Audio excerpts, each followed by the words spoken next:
Chapter 10 TDS and TCS. TDS section 51, TCS section 52. TDS tax deduction at source. Section 51. As per section 51 subsection 1 of the CGST Act 2017, following persons are required to deduct tax at source from the payment made to suppliers of taxable goods and or services.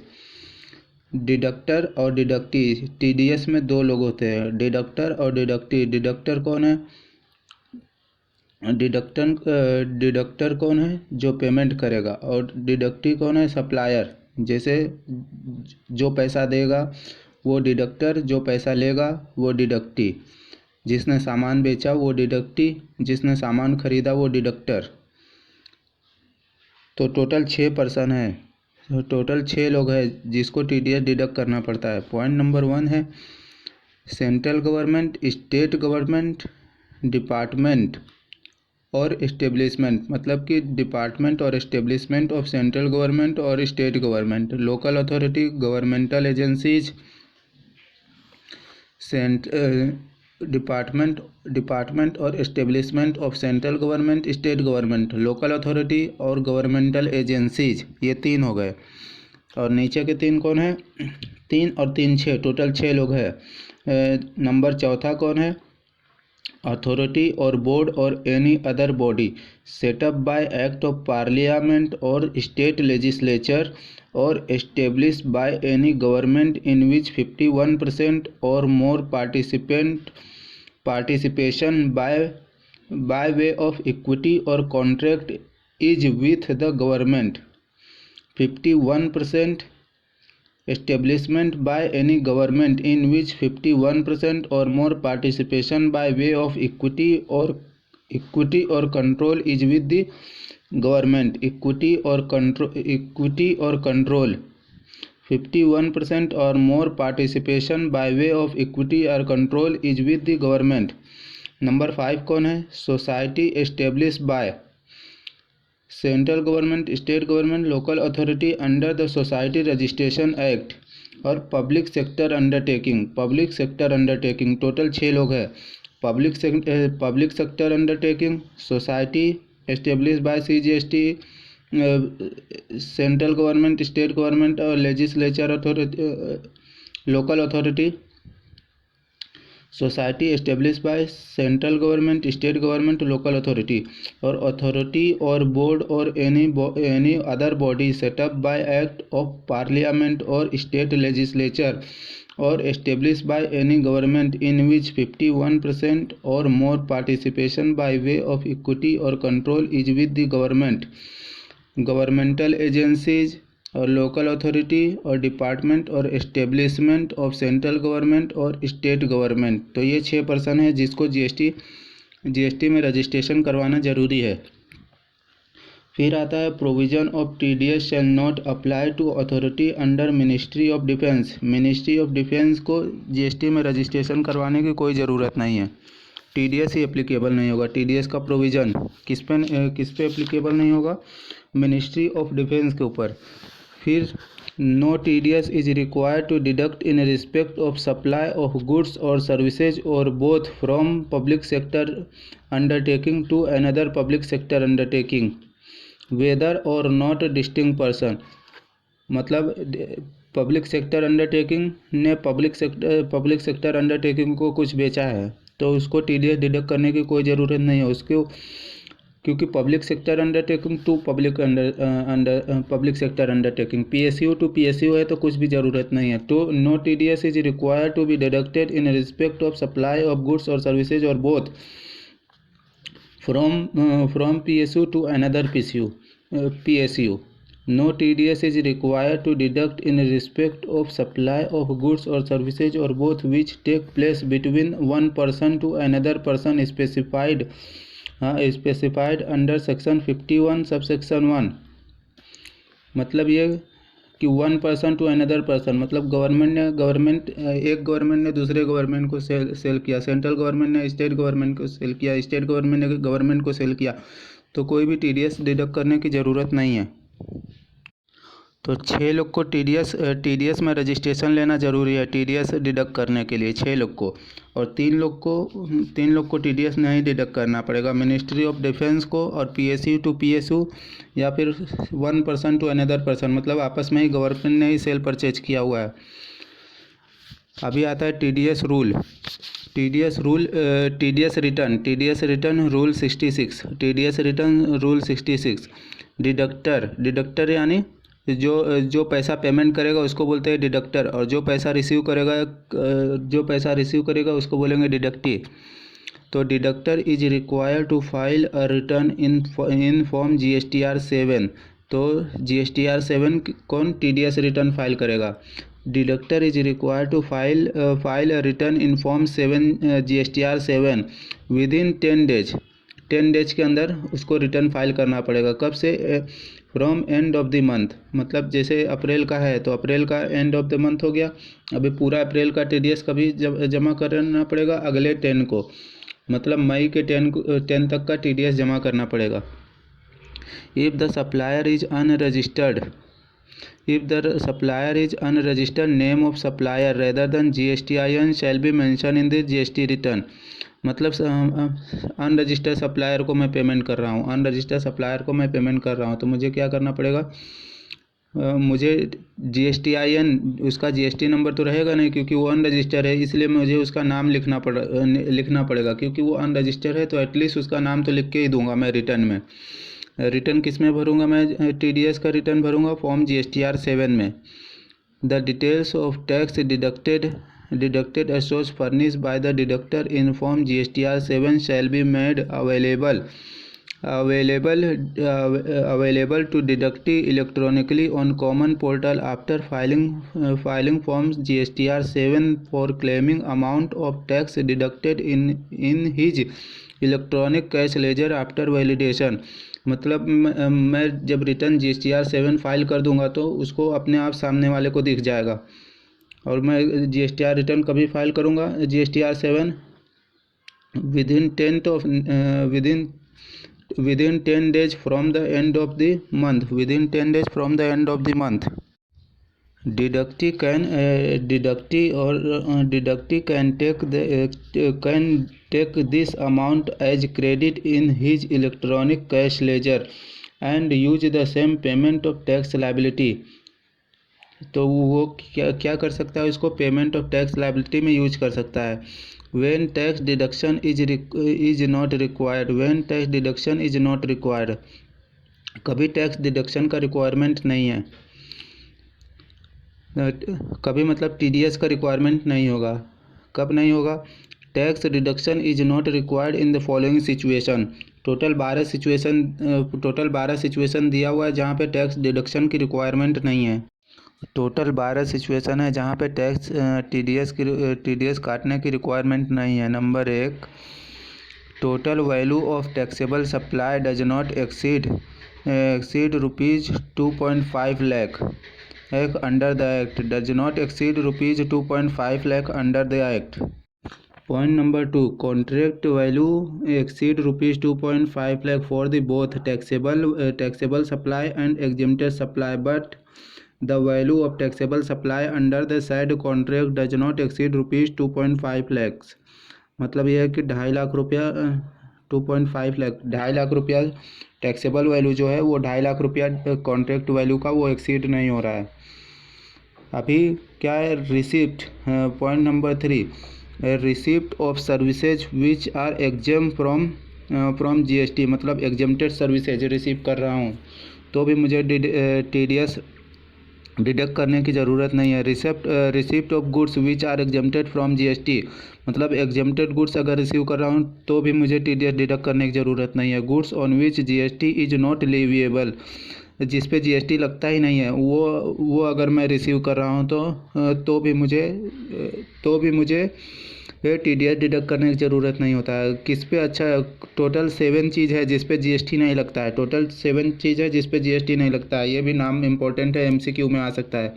Total 7 चीज़ है जिस पे GST नहीं लगता है। Petrol, diesel, petroleum crude, natural gas, aviation aviation turbine fuel, aviation turbine fuel, aviation turbine fuel, aviation turbine fuel, ATF, ATF मतलब aviation turbine fuel, and alcohol for human consumption. दारू के ऊपर टीडीएस नहीं लगता है, alcohol for human consumption.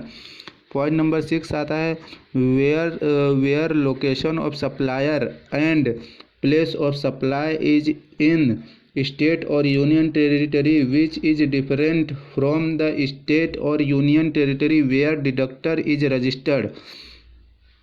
Where location of supplier and place of supply is in state or union territory which is different from state or union territory where the deductor is registered। मतलब supplier और place of supply अलग अलग है। Supplier कहीं और से कर रहा है और एंड प्लेस ऑफ सप्लाई अगर समझो मैं मुंबई में हूँ, मैं राजस्थान से सेल परचेज कर देता हूँ, तो फिर मुझे ये टीडीएस डिडक्ट करने की रिक्वायरमेंट नहीं है वहाँ के गवर्नमेंट को, क्योंकि ये स्टेट के ऊपर एप्लीकेबल करता है टीडीएस, हर एक स्टेट में अलग अलग है। इसलिए all activities or transaction specified in schedule 3 of CGST act. मतलब जो भी एक्टिविटीज़ और ट्रांजेक्शन शेड्यूल 3 में लिखा हुआ है। शेड्यूल 3 क्या है? निगेटिव लिस्ट है। शेड्यूल 3 क्या है? निगेटिव लिस्ट है। अच्छा, एक बार निगेटिव लिस्ट हम लोग रिवाइज करते हैं फटाफट कि निगेटिव लिस्ट में टोटल 8 चीज़ आता है। निगेटिव लिस्ट में टोटल क्या आता है? 8 लिस्ट। निगेटिव लिस्ट मतलब schedule 3 section 7(2)(a, section 7(2)(a) read with schedule 3 negative list under GST activities or transaction which shall be treated as neither a supply of goods nor supply of services। Schedule 3 या फिर negative list में क्या आता है? जो कि ना तो गुड्स है ना तो सर्विसेज है। जब ना तो सप्लाई ऑफ गुड्स माना जा रहा है ना तो सप्लाई ऑफ सर्विसेज माना जा रहा है, तो वो उसको शेड्यूल 3 में लिख दिया है कि भैया ये 8 चीज़ है जो कि ना सप्लाई ऑफ गुड्स माना जाएगा ना सप्लाई ऑफ सर्विसेज माना जाएगा, तो इस पर GST लगने का तो सवाल ही नहीं पैदा होता है। तो वो क्या क्या चीज़ है? Activities or transaction which shall be treated neither as supply of goods nor supply of services are. Number 1, services by employ to employer in the course of or in relation to his employment. जो services employ ने employer को दिया है उस पर कोई भी GST नहीं लगेगा, क्योंकि वो ना तो neither as a supply of goods है nor as a supply of services है। अच्छा, एम्प्लॉय टू एम्प्लॉयर। अभी एम्प्लॉय टू एम्प्लॉयर क्या है? Any amount paid to director of company for attending board or directors meeting etcetera. कोई भी director meeting attend कर रहा है, shall be chargeable to GST। Employ to employer GST नहीं लगता है। कोई भी सर्विस एम्प्लॉय ने एम्प्लॉयर को दिया तो उस पर GST नहीं लगता है। लेकिन अभी क्या है? डायरेक्टर का सिटिंग फीस दे रहे हैं, अटेंडिंग बोर्ड मीटिंग, वो सब अगर दे रहे हैं, डायरेक्टर को पेमेंट कर रहे हैं, तो उस पर GST लगेगा। क्यों लगेगा? Because it is not paid in the capacity of employee, but if any amount is paid to whole time director in the capacity of employee then no GST will be charge on the same. मतलब कि employ to employer relationship रहेगा तो फिर कोई भी GST नहीं लगा। लेकिन अगर डायरेक्टर को सिटिंग फीस दे रहे हैं, बोर्ड मीटिंग का फीस दे रहे हैं और वो डायरेक्टर परमानेंट नहीं है, वो एम्प्लॉय नहीं है, तो फिर GST लग जाएगा। अभी जैसे कि होल टाइम डायरेक्टर है, वो क्या होता है? कंपनी का एम्प्लॉय होता है, तो उसको भी जो भी पेमेंट करेंगे तो उस पर GST नहीं लगेगा। GST on service provided by director to the company or body corporate is chargeable to GST under reverse charge mechanism under section 9(3)। अच्छा, जो भी सर्विसेज डायरेक्टर ने कंपनी को या फिर बॉडी कॉर्पोरेट को दिया हुआ है वो अंडर सेक्शन 9(3) RCM में लगता है। RCM में मतलब कंपनी को पेमेंट करना पड़ेगा। वैसे भी डायरेक्टर को कोई भी GST कभी भी पेमेंट नहीं करना पड़ता है। इट मीन्स एवरी कंपनी और director company or body corporate paying any amount to director not in the capacity of employee shall be compulsorily required to get themselves registered under GST law and consequently all the provision of GST law would be applicable। मतलब company को क्या करना पड़ेगा? GST में registration कराना पड़ेगा और उसको पेमेंट करना पड़ेगा। तो पहला पॉइंट क्या है? Services by employ to employer.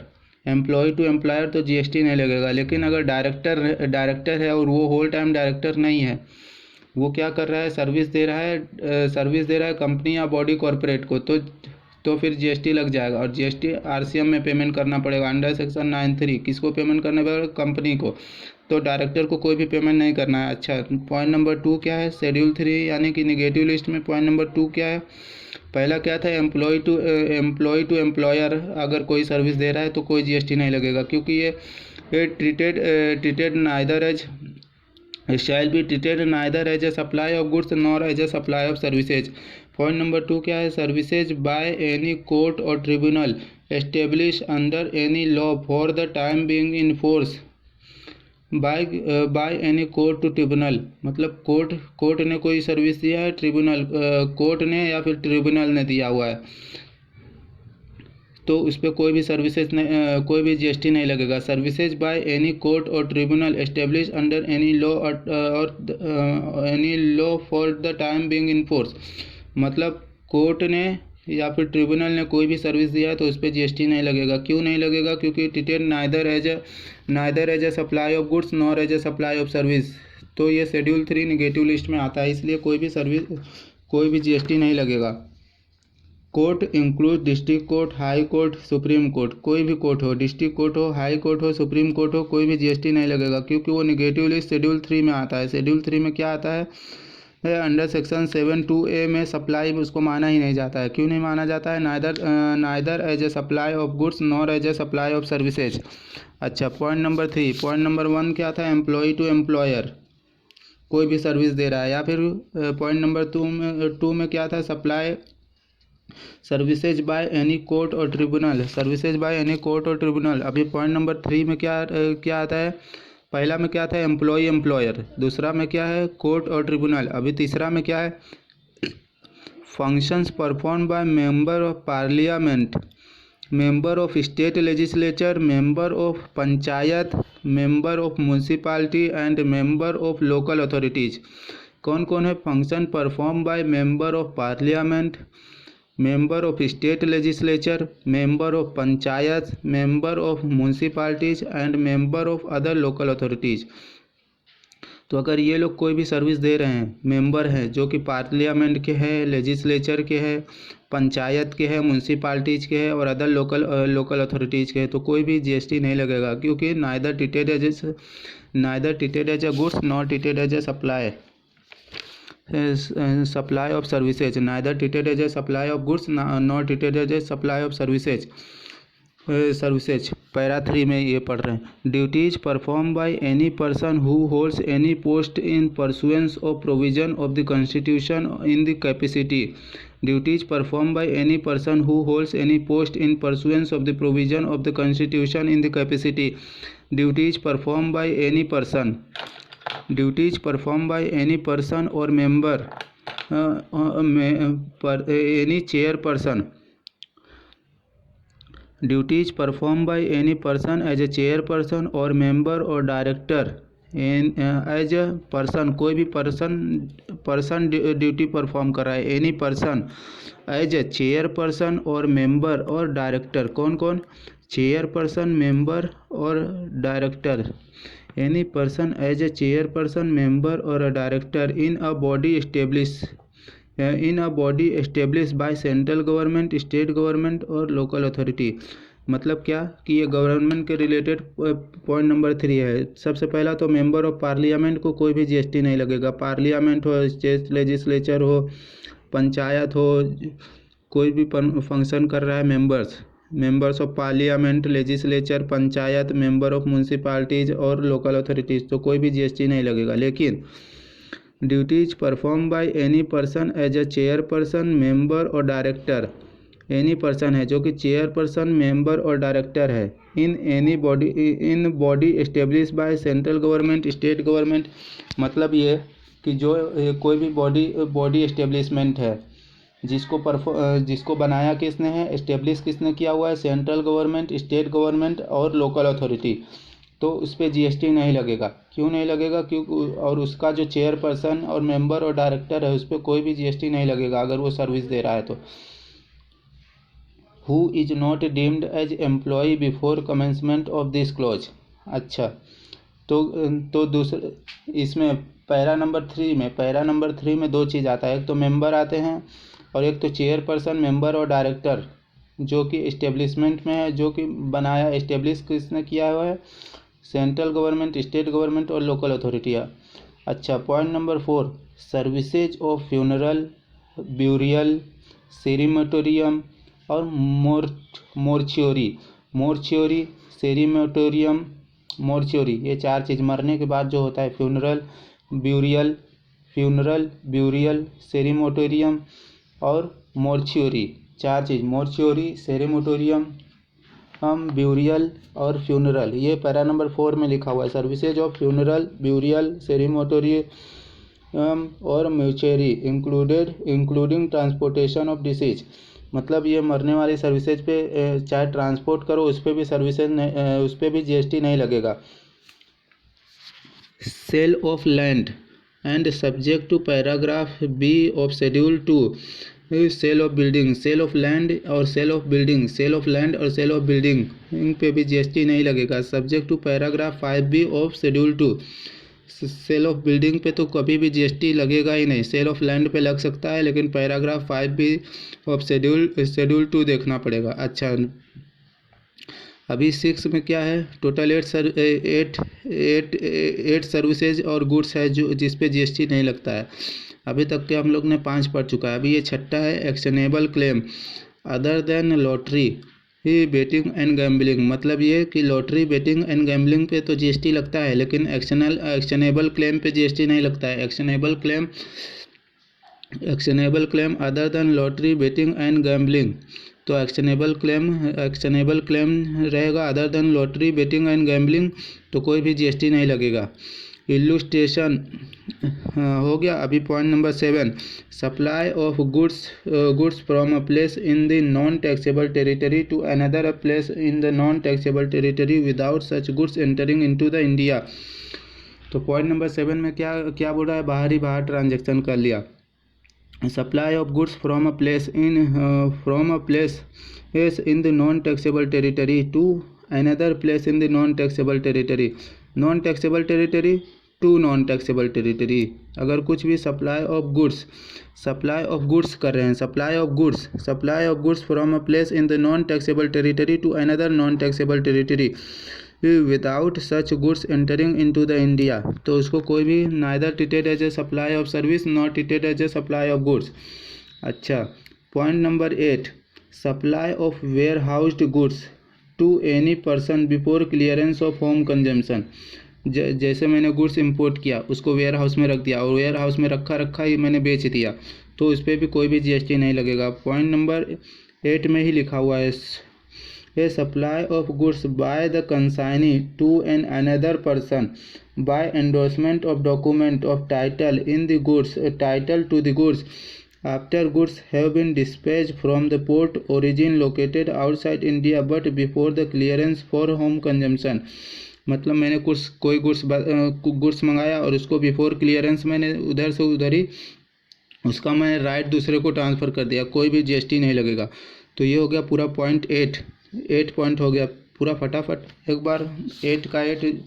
8 point किस में है, schedule 3 negative list section 2A के हिसाब से neither treated as a supply of goods not treated as a supply of services. Total 8 point है, जिसमें से पहला पॉइंट है एम्प्लॉय टू एम्प्लॉयर, दूसरा क्या है बाय कोर्ट और ट्रिब्यूनल, तीसरा क्या है function perform by member of parliament, legislature, panchayat, municipality और अदर लोकल अथॉरिटी,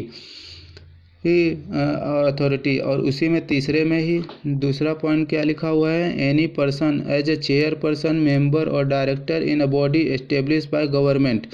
चौथा क्या है, सर्विसेज ऑफ फ्यूनरल ब्यूरियल,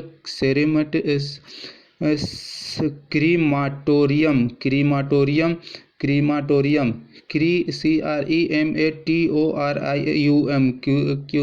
और mortuary included transportation of disease.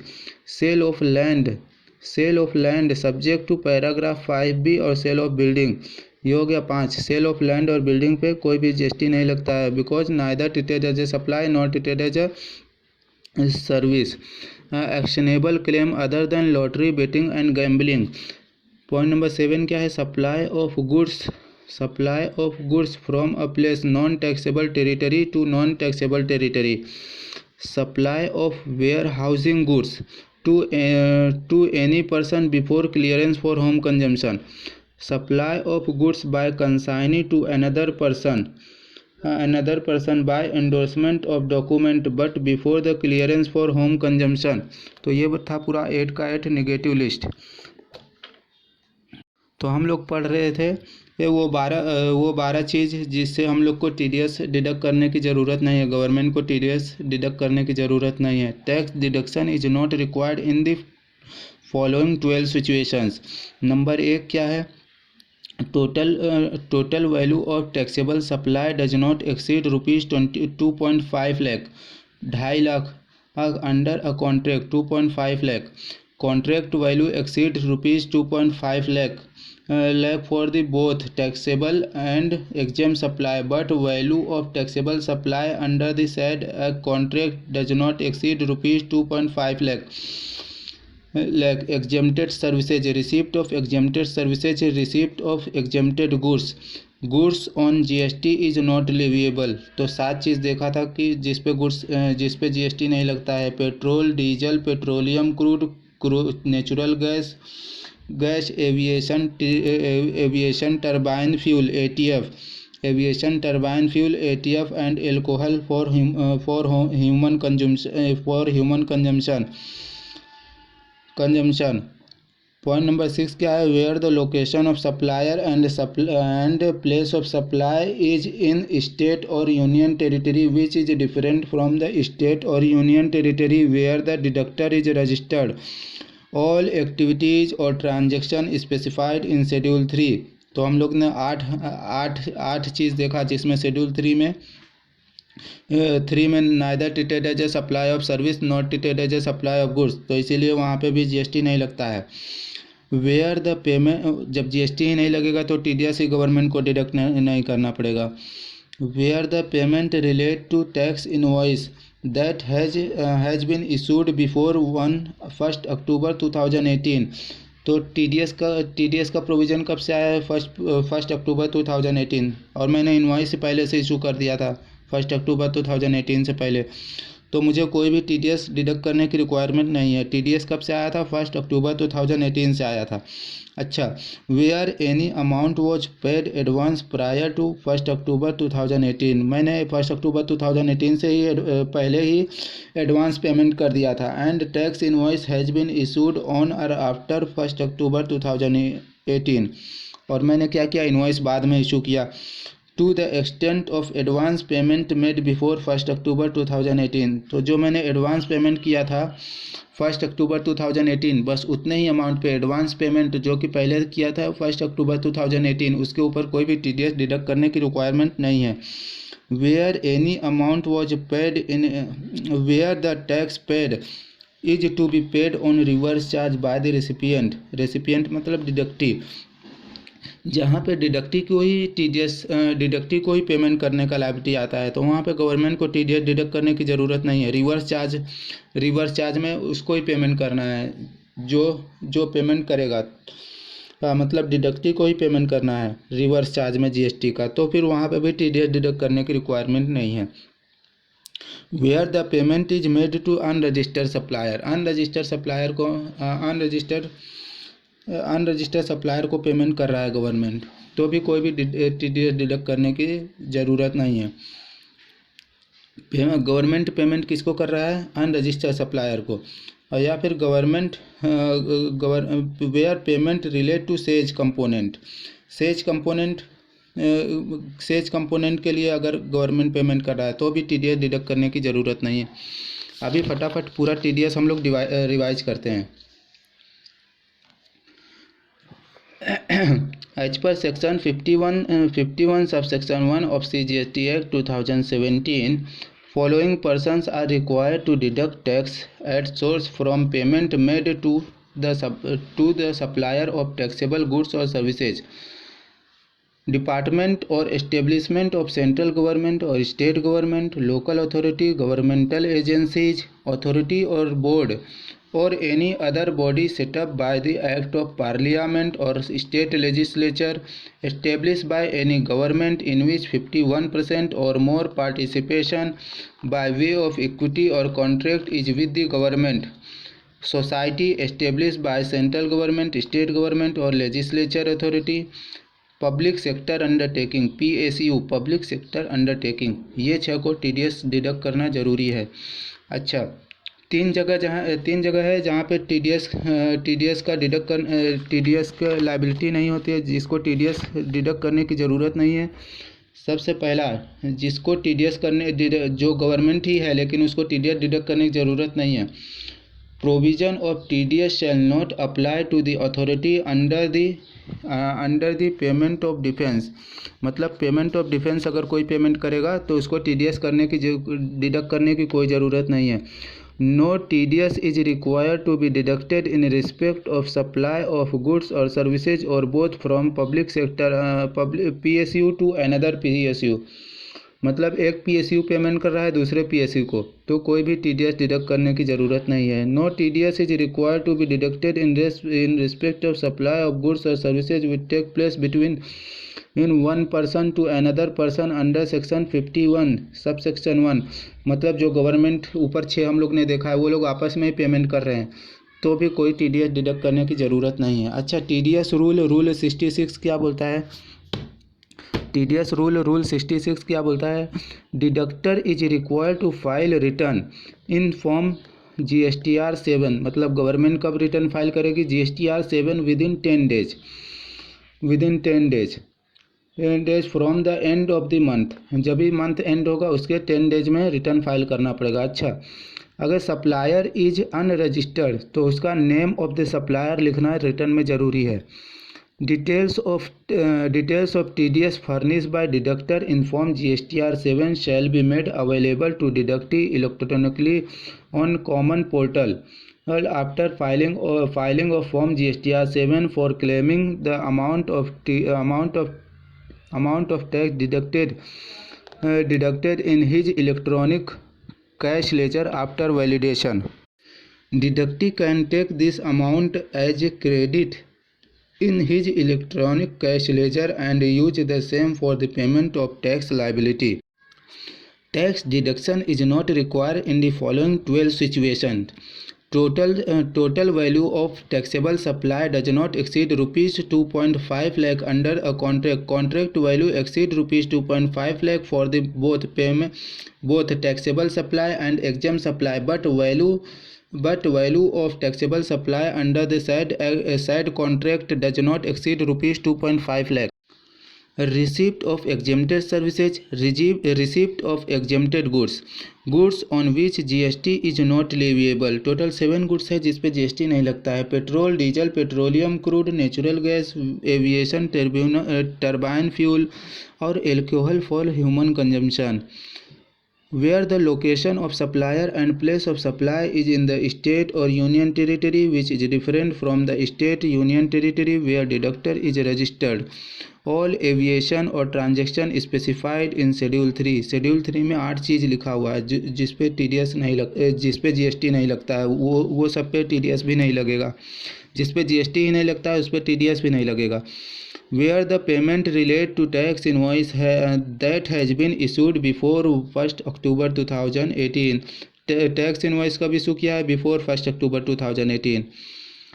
और या फिर एडवांस मैंने पेमेंट किया है बिफोर 1 अक्टूबर 2018। तो जो एडवांस का पेमेंट किया हूँ बस एडवांस के अमाउंट पे ही TDS नहीं डिडक्ट करेगी government. where the tax is to be paid on reverse charge by the recipient। जब गवर्नमेंट को पेमेंट नहीं करना है GST, कौन पेड करेगा? Recipient under reverse charge. where the payment is made to unregistered supplier। Government payment किसको कर रही है? अनरजिस्टर्ड सप्लायर को, तो भी गवर्नमेंट को TDS डिडक्ट करने की ज़रूरत नहीं है। where the payment relates to SCH component। Recipient यानी government. Recipient is required to deduct tax at the rate of 1% from the payment made or credited to the supplier. 1% से TDS deduct करेगी। of the taxable goods or services or both where the total value of such supply under the contract exceeds rupees 2.5 lakh 2,50,000 जब भी 2,50,000 से ज़्यादा contract value रहेगा तभी government TDS deduct करेगी। मतलब ये कि गवर्नमेंट अगर पेमेंट कर रहा है 2,50,000 से ज़्यादा तभी 1% डिडक्ट करेगी।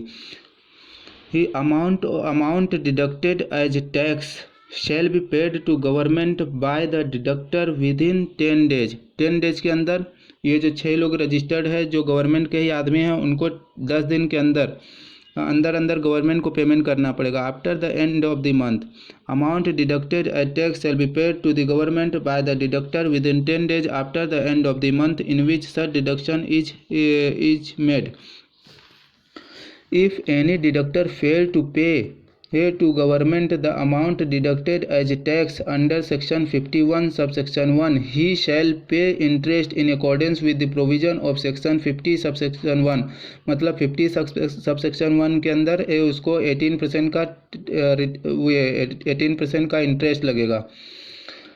नो रिफंड टू 18% का addition to the amount of TDS के अमाउंट के साथ साथ उसको इंटरेस्ट भी भरना पड़ेगा 18%।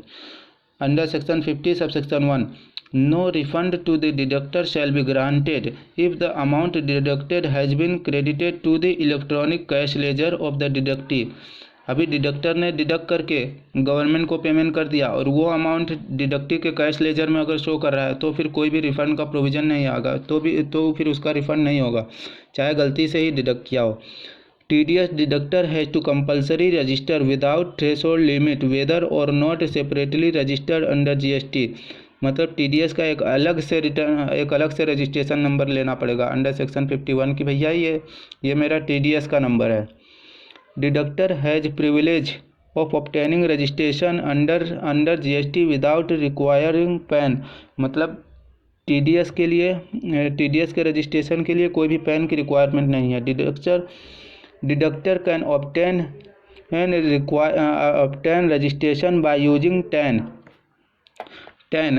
मतलब क्या होता है tax deduction and collection account number और इशूड अंदर इनकम टैक्स एक्ट 1961। एक टैन नंबर जो इनकम टैक्स ने इशू किया रहेगा वही गवर्नमेंट क्या करेगी उसको ही अप्लाई करके TDS का रजिस्ट्रेशन ले लेगी। तो यहाँ पे ख़त्म होता है अपना TDS का सारा प्रोविज़न और शेड्यूल 3 के साथ। शेड्यूल 3 यानी निगेटिव लिस्ट। अभी हम लोग आते हैं TCS पे। TCS क्या है section 52 collection of tax at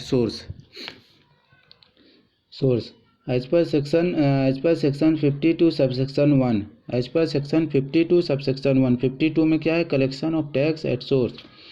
every electronic commerce operator TCS किसके लिए है जैसे कि TDS गवर्नमेंट डिडक्ट करता था वैसे ही TCS कौन डिडक्ट करेगा electronic commerce operator.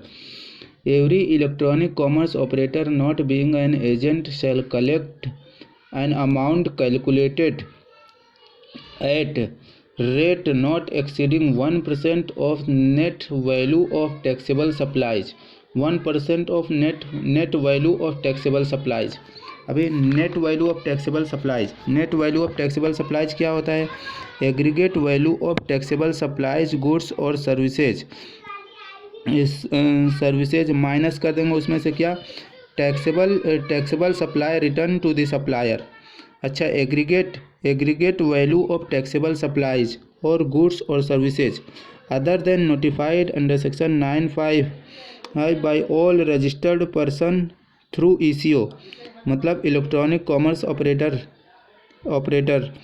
Aggregate value of taxable supplies में से माइनस क्या करेंगे aggregate value of taxable supply में से माइनस क्या करेंगे taxable supplies return to the suppliers return to the supplier. मतलब sales minus sales return. Simple सी बात सेल्स माइनस सेल्स रिटर्न को क्या बोलेंगे सेल्स माइनस सेल्स रिटर्न को net value of taxable supplies जिस पे TCS कलेक्ट करेगा कौन ECO। Net value of taxable supplies made through it by other supplier where the consideration with respect to such supplies is to be collected by the operator। मतलब ECO collect करेगा कि क्या करेगा, every issue not being an agent, वो agent नहीं होना चाहिए, shall collect an amount calculated at rate not exceeding 1% of net value of taxable supplies, net value sales minus sales return made through it by other supplier. amount amount collected under section 52 subsection 1 shall be paid to the government by the operator operator मतलब electronic commerce operator ECO within 10 days after the end of the month within 10 days in which the collection is made, जो month में वो collection करेगा उसके अगले महीने के 10 days में, and of the 10 within 10 days after the end of the month, जब से मंथ ख़त्म हुआ उसके 10 डेज के अंदर अंदर उसको पेमेंट कर देना पड़ेगा गवर्नमेंट को। Amount collected under section 52 subsection 1 shall be paid to government by ECO within 10 days. Every operator who collects the amount under section 52 subsection 1 shall furnish the statement in form GSTR 8 electronically within 10 days after the end of the such month. And of the month मतलब जैसे कि and of the month हुआ उसको GSTR 8 में return file करना पड़ेगा। GSTR 7 में क्या फाइल करना था, TDS का रिटर्न। GSTR 8 में रिटर्न किसका फाइल करना है, TCS का रिटर्न। TDS का रिटर्न GSTR 7 में और TCS का रिटर्न GSTR 8 में with in 10 days from the end of the month. Every operator who collect the TCS specified under section 52 subsection 1 shell furnish an annual statement. अच्छा, TCS के case में उसको एक annual statement, TDS में ऐसा कुछ annual statement लिखा हुआ नहीं था, लेकिन TCS के केस में एनुअल स्टेटमेंट भी फाइल करना पड़ेगा इलेक्ट्रॉनिकली। एनुअल रिटर्न भी फाइल करना है। कौन फाइल करेगा, every electronic commerce operator ECO। Every ECO क्या करेगा, इलेक्ट्रॉनिक कॉमर्स ऑपरेटर क्या करेगा, एनुअल स्टेटमेंट फाइल करेगा electronically containing the details of outward supplies. वो क्या करेगा, डिटेल्स लिखेगा कि भैया ये सब आउटवर्ड सप्लाई मेरे अमेजोन के साइट पे से हुआ है। आउटवर्ड सप्लाई ऑफ गुड्स और सर्विसेज और both effected through it including the supplies of goods और सर्विसेज और बोथ रिटर्न थ्रू इट। मतलब ये कि वो आउटवर्ड सप्लाई भी देगा और जो रिटर्न हुआ है आउटवर्ड सप्लाई में से वो भी देगा रिटर्न में, एनुअल स्टेटमेंट में ECO दिखाएगा। And the amount collected under section 52 subsection 1 during the financial year in the form and manner as may be prescribe before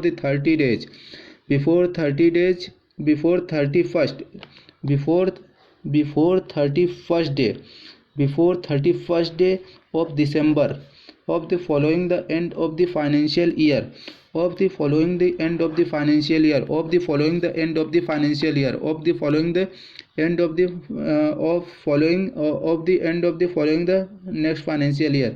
क्या है, बिफोर द 31st डे मतलब दिसंबर 31st तक का, इन शॉर्ट दिसंबर 31st तक का, दिसंबर 31st दिसंबर तक का, 31 दिसंबर तक का उसको क्या करना पड़ेगा, एनुअल स्टेटमेंट फाइल करना है।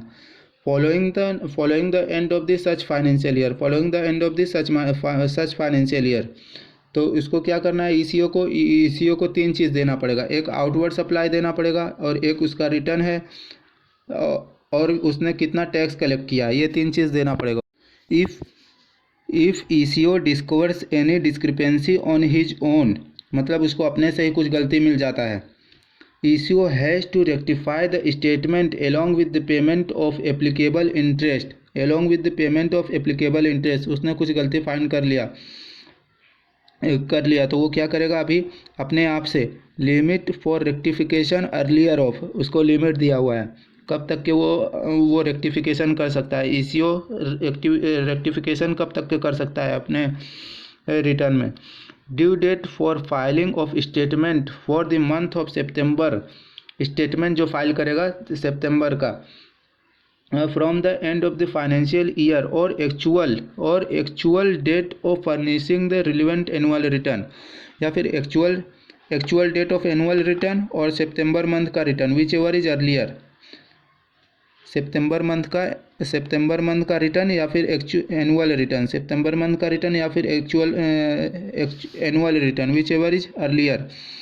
Supplier who has supplied the goods और सर्विसेज और बोथ थ्रू ईसीओ, या फिर वो गुड्स हो या फिर सर्विसेज हो, through ECO shall claim credit in his electronic credit ledger of the amount collected और reflected in the statement of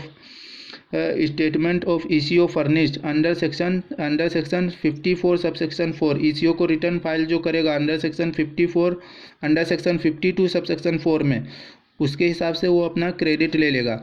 details of supplies furnish by every ECO electronic commerce operator जो detail furnish करेगा under section 52 subsection 4 और shall match with the corresponding details of outward supplies furnish by the concern supplier. जो supplier अपना return file करेगा और जो eco return file करेगा दोनों मैच करना चाहिए.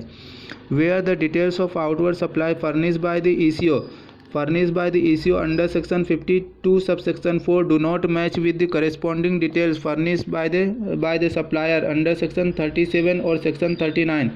जो 37 और 39 के अंदर जो रिटर्न फाइल किया है सप्लायर ने और उससे मैच नहीं करता है, discrepancy shall communicated to the both person. तो गवर्नमेंट क्या करेगा, जीएसटी डिपार्टमेंट दोनों से बात करेगा कि भैया तुम्हारा दोनों का रिटर्न मैच नहीं कर रहा है. Discrepancy shall be communicated to the both person कौन कौन, सप्लायर और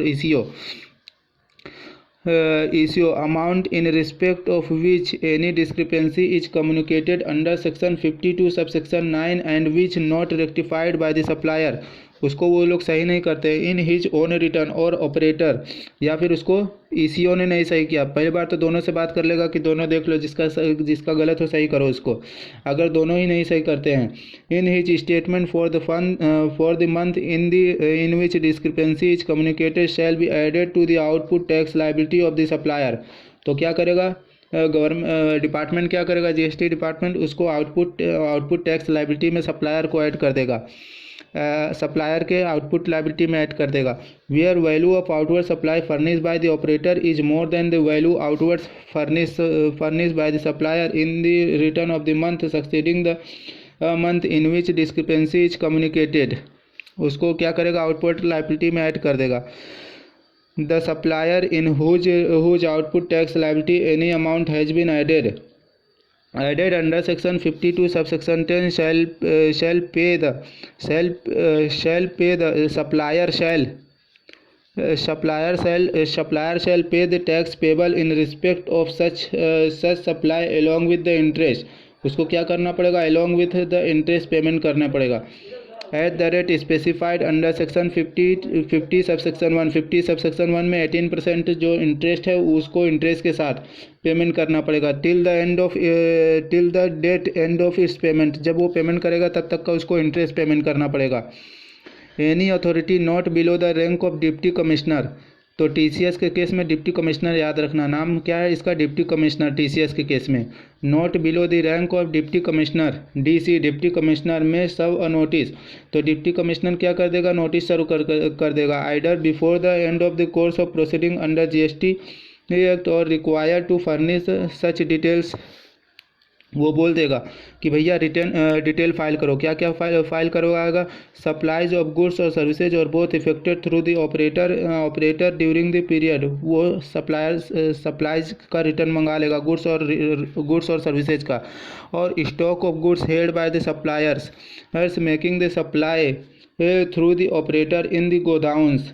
वो स्टॉक का डिटेल मंगा लेगा. गोडाउन और वेयर हाउस गोडाउन और warehouse manage by operator declaring the additional place of supply by the supplier. तो वो बोल देगा कि स्टॉक का डिटेल भी भेज. Every operator on whom notice has been served under section 52 subsection 12 shall furnish the required information within 15 days. Within 15 working days जो भी डिपार्टमेंट डॉक्यूमेंट मांगेगा उसको विदिन 15 डेज सप्लायर को सब सबमिट करना पड़ेगा। और क्या क्या मांगेगा, सप्लाईज का मांगेगा और स्टॉक का। Any person who fail to furnish information required under notice is under section 52 subsection 12 without prejudice to any action shall be taken shall be liable to penalty which extend to rupees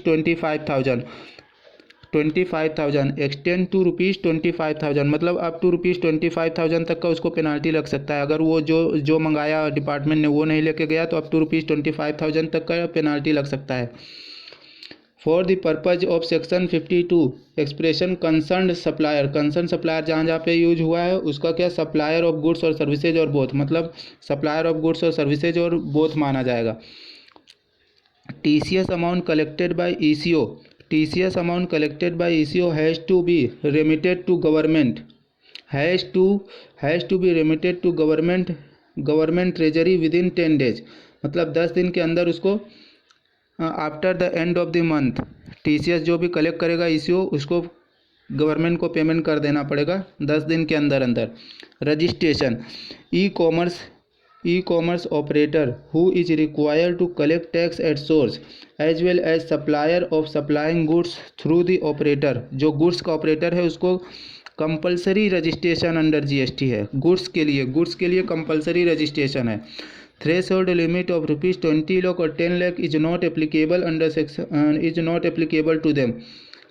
जो भी ECO है या फिर जो goods supply कर रहा है ECO के थ्रू उसके लिए कुछ भी थ्रेशोल्ड लिमिट नहीं है, उसको कंपलसरी रजिस्ट्रेशन लेना ही पड़ेगा। It is mandatory for every person who supplies goods through ECO get itself register under GST, उसको 100% कंपलसरी ECO को भी और जो भी सप्लाई करेगा थ्रू ECO उसको भी कंपलसरी रजिस्ट्रेशन लेना ज़रूरी है। लास्ट और important point, collection of TCS by tea board of India important है ये। Tea board of India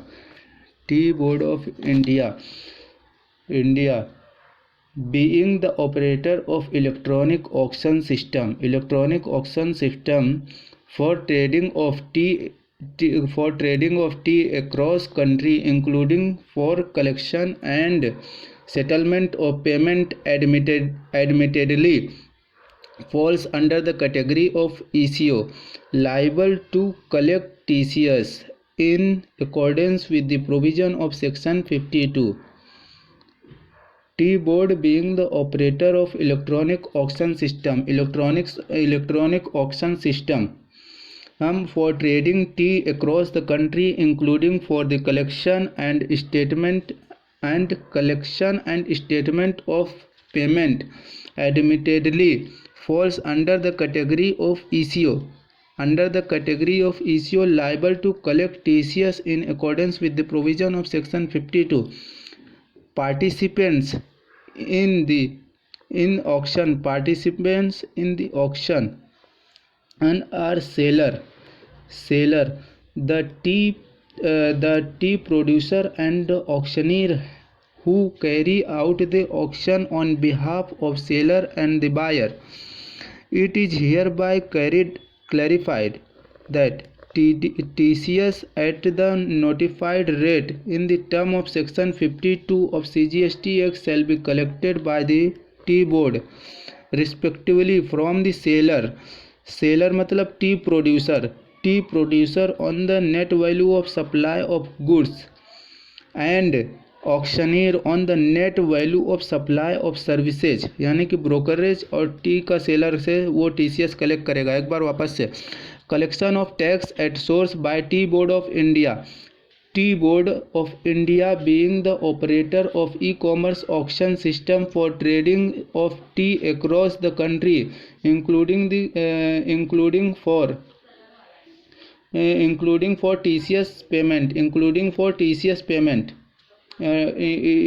for collection and settlement of payments, admittedly falls under the category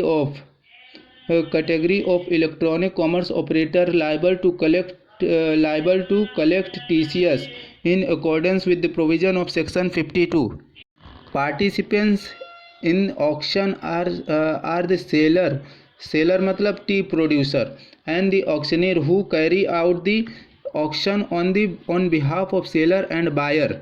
TCS at the notified rate in term of section 52 of CGST Act shall be collected by tea board respectively from the seller यानी T producer on the net value of supply of goods and auctioneer on the net value of supply of services. वापस से एक बार revise कर रहा हूँ T board को, बहुत ही इंपॉर्टेंट टी बोर्ड का पॉइंट है। Tea board of India being the operator of the electronic auction system for trading of tea across the country including the collection and settlement of payment admittedly falls under the category of electronic commerce operator liable to collect TCS in accordance with the provision of section 52. Participants in auction are seller किसको बोलते हैं? T producer को, जो T पैदा करता है, and auctioneer who carry out the auction on behalf of such seller and buyer. TCS shall be collected by tea board from seller मतलब tea producer on the net value of supply of goods and auctioneer on the net value of supply of services. तीन चार बात है जो important है, याद रखना। With in 10 days उसको रिटर्न फाइल करना पड़ेगा और पेमेंट जो भी है वो भी विद इन 10 डेज कर देना पड़ेगा। With in 10 days after the end of the month. अच्छा, ये rectification earlier of due date of September return और actual date of furnishing annual return whichever is earlier. अच्छा, जो डिपार्टमेंट अगर मांगता है विद इन 15 डेज सबमिट करना पड़ेगा, जो भी डॉक्यूमेंट मांगता है डिपार्टमेंट। अगर वो सबमिट नहीं करते हैं तो फिर क्या करेगा? विच में एक्सटेंड अप टू ₹25,000 उसको पेनाल्टी लग जाएगा। Any person who failed to furnish information required by the notice served under section 52 subsection 12 shall be liable to penalty which may extend to ₹25,000 up to ₹25,000 तक का उसको पेनाल्टी लग जाएगा।